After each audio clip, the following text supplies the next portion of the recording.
les prophètes qu'Allah a envoyés sont tous venus avec le même message, du fait qu'on a été créé pour adorer Allah seul, sans associé. Mais il y a souvent une incompréhension du mot adorer. Certaines personnes le comprennent mal, et là il est important de définir qu'est-ce que l'adoration. L'adoration en arabe, c'est al-ibada, qui veut dire être un serviteur, un esclave. Donc le sens qui nous rapproche le plus directement de ce qui est voulu de l'adoration, c'est que adorer c'est le fait d'être un serviteur, un esclave.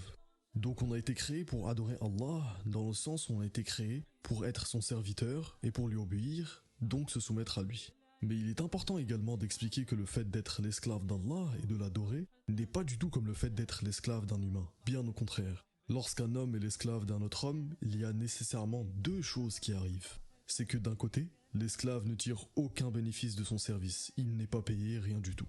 Et à l'inverse, de l'autre côté, le maître tire tout le bénéfice. Alors qu'à l'inverse, lorsque la personne est l'esclave d'Allah, c'est tout le contraire. La personne tire tout le bénéfice, tandis qu'Allah n'en tire aucun.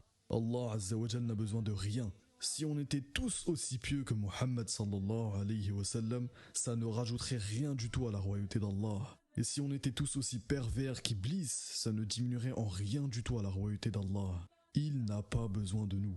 Ça ne lui est d'aucun intérêt qu'on lui obéisse ou non. Par contre, dans cette situation, c'est nous qui en tirons profit. Lorsqu'Allah nous ordonne des choses, c'est parce que c'est dans notre intérêt. Lorsqu'Allah nous interdit des choses, comme l'alcool ou autre, c'est purement dans notre intérêt, car c'est un mal pour nous. Et en plus, après cela, la personne qui adore Allah comme il se doit correctement, ça sera une cause pour qu'il obtienne la miséricorde d'Allah et qu'il puisse accéder au paradis. Donc finalement, tout ce qu'Allah ordonne ou interdit, c'est au final pour atteindre le bonheur, ici-bas et dans l'au-delà. Wallahu a'lam.